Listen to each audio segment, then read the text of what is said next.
Okay, you really have to work at it this time. Okay, this is Song of Mornius, chapter 16.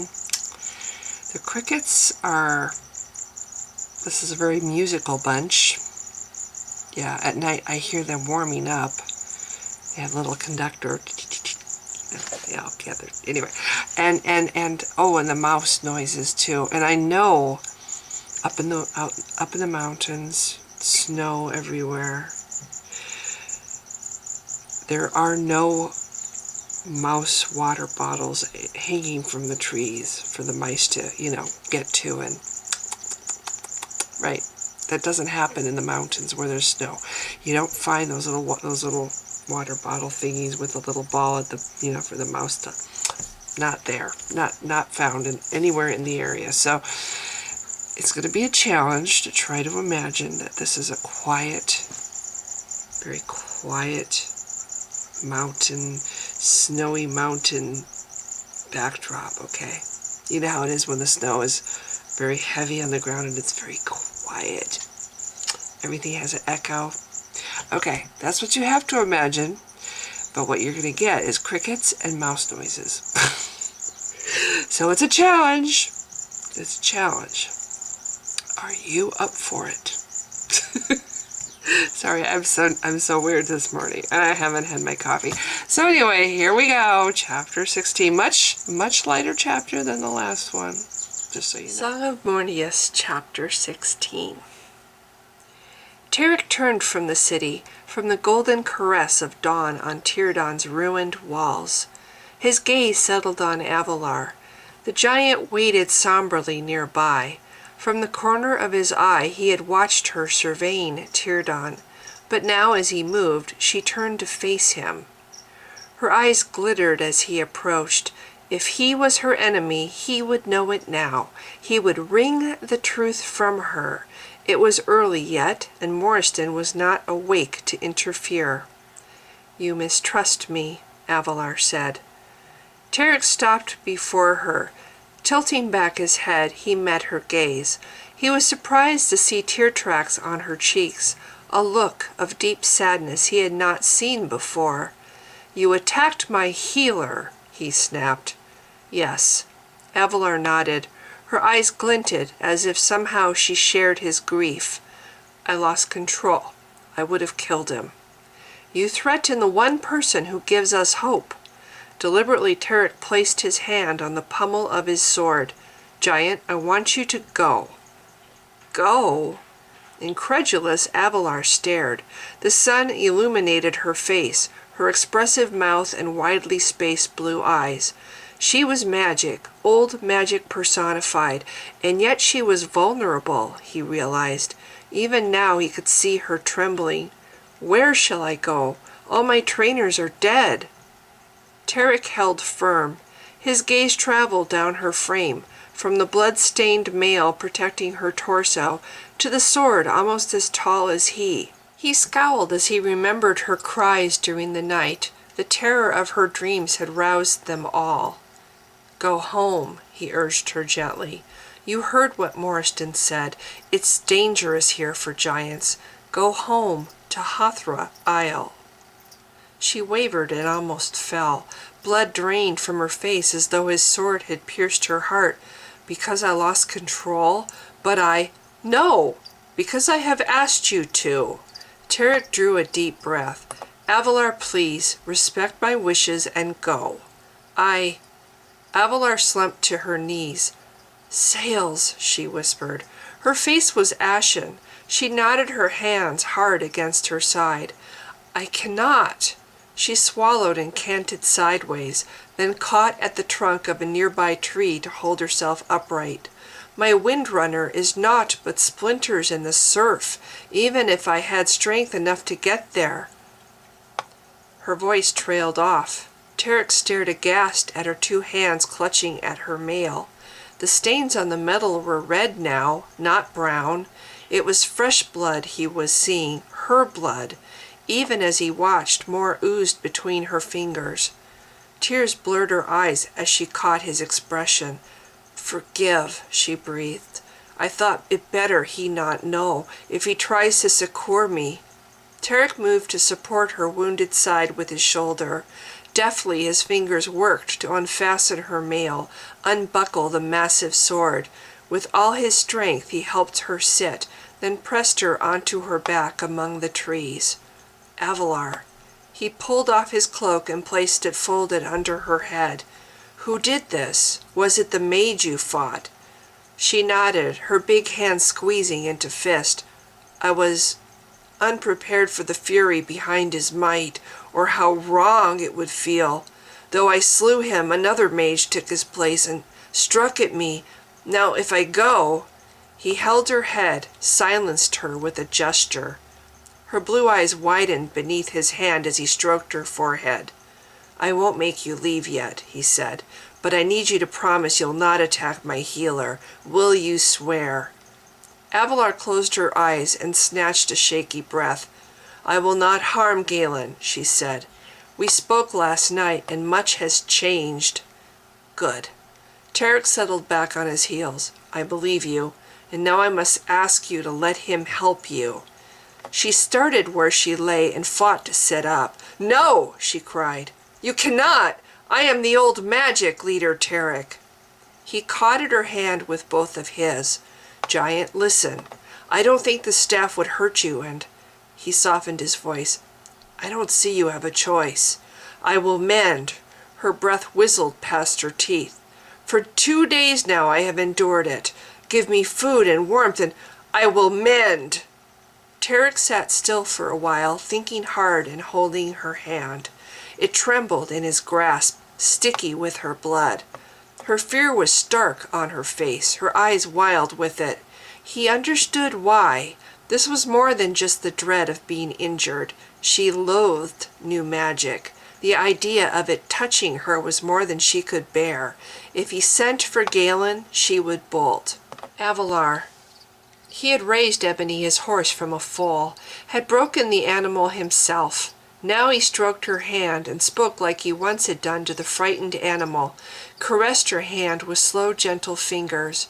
She tossed her head, wide blue eyes fixed on his face.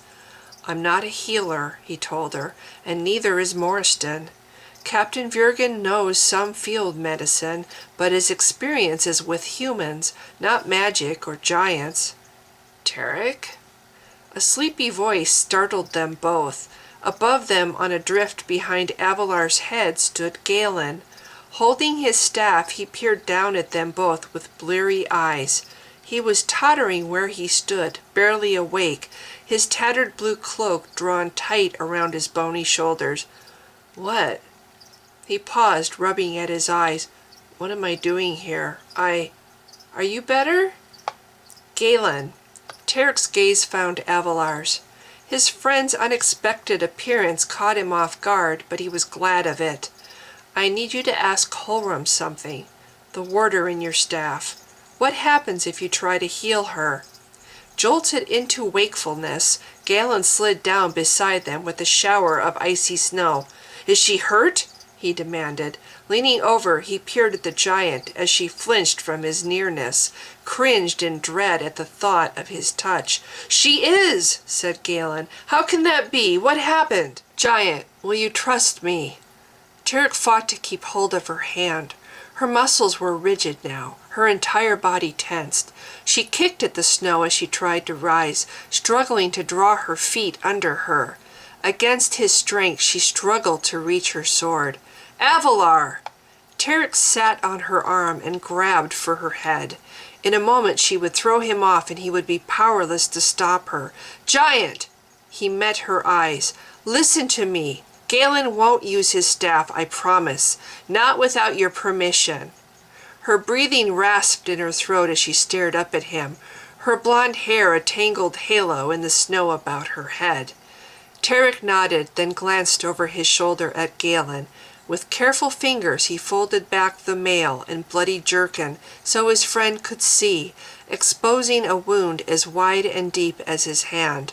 The mage had blasted a chunk from her left side below the ribs, and the wound was spreading. Even as he exposed it to the air, he could see it dissolving more healthy flesh. Galen closed his eyes. Watching him, Tarek held his breath. A strange look of fondness softened the gaunt lines of Galen's face. A hum came deep from his throat. "She is strong," Galen said. "I will not harm her." His voice was hollow, a full octave deeper. It resonated with an authority absolute. Tarek, concerned, searched the young man's face. Gone was his self-doubt. Gone was anything in his eyes resembling himself. Avalar flinched at the light fingers Galen lay on her face, shuddered at the contact. Her wide eyes tracked his every move. "Galen," Tarek clasped the young man's shoulder. "You heard me. I made her a promise, not without her consent." "Yes." Galen sank back on his haunches. In the small space beside the giant, his back pressed against a tree. He blinked hard and shook his head. "But we can heal her. Mornius wants it." Again Galen looked at the giant, and Tarek saw the human back in his eyes. "Avalar, let me help you," said Galen. He gestured at the wound. "It's warped old magic. It gets worse, not better." "No!" Avalar pulled her arm free from Tarek's grasp. She clambered to her feet, throwing them off her. With trembling hands she fumbled to smooth her blood-damp jerkin, repositioned the red-stained mail. With a grimace of pain she belted on her sword, then stood wavering, glaring down at them both. "I am a giant," she said fiercely. "I will mend." Tarek jumped up and seized the giant's arm. With all his weight he swung her to face him. "I understand your fear," he shouted up at her, "but you need healing. It's not just you at stake here, and you know it. It's your people. It's the world. You are a giant, Avalar. We need you to live." "You're a human," she snapped. "How can you Incredulous, Avalar stared at a ribbon of soft blue light encircling her wrist, and then the other. Around and around the playful thread went, binding her arms together, then rippling upward to encircle her neck. Tarek spun toward Galen. The staff wielder's eyes were closed. His staff pointed at the giant, tendrils of power lancing from its stone. Like serpents, the warder's fire sluiced across the steaming snow, danced their way to the giant's legs, and then up her body. Even with her arms bound by magic, Avalar drew her sword. Two-handed she hefted it. "No!" She howled in the language of giants, cleaving the air with great sweeping cuts. Tarek could almost read her thoughts, see the memories of enslavement assail her one by one. Her blade flashed in the new morning sunlight. She was blinded with fury, bereft of all reason. Tarek drew his own sword. He moved to stand, bracing himself before Galen. He felt a jolt, a physical slap across his back as magic charged first through his body and then leapt to her. With a low, angry gasp, Avalar dropped, senseless to the snow. "When she wakes," Galen murmured, "she won't remember any of this." "Avalar!" Morriston charged down the drift, skidding on his heels in the melted snow toward the giant. Though several warriors appeared above, panting hard from running in such cold, Tarek had eyes only for Morriston. The big man was lost to a fury of his own. He reached the giant, touched her face, then whirled toward Galen. "Fool! What have you done?" Galen raised his head from his collapse to the snow, his eyes dark. It was the same strange glare Tarek remembered from the brawl, when Galen had saved his life. "I have healed her," he said, again in that strangely low voice. "She would have died without help." "Died?" The word hit Morriston like a fist. It brought him up short, dousing at once the fire of his wrath. He stood trembling, staring down at the giant. Tarek cleared his throat. Slowly he sheathed his sword. "She's been wounded all this time, Lieutenant. You had to have heard her cries last night. She was in pain, wounded from her battle with the mage." Morriston knelt by Avalar's side. He placed a trembling hand on her chest, watched it slowly fall and rise. No, he shook his head. She was dreaming. Someone she wanted to protect.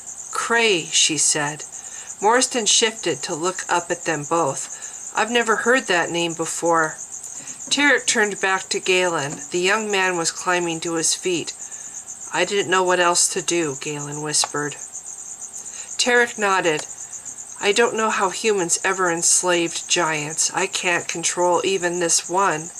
Morriston lifted his bearskin cloak from his shoulders. Very gently, he spread it over the giant's chest. Then he stood and their gazes met. She's young, Commander. I've not met a youngling yet who wasn't hard to control. Is she that young? Tarek stared at the sleeping giant. I tend to think of giants as being older. Maybe because I know they don't age.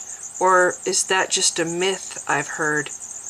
Morriston shrugged. No, it's true, but they do still have children. As giants measure time, Avalar's very new to her adulthood. I doubt she's stopped aging yet. That won't happen until she reaches her prime, if she reaches her prime. Morriston shot a glare at Galen. We must convince her to go home. Tarek frowned. His attention had shifted to Tyrdan, to the fractured remains of the city.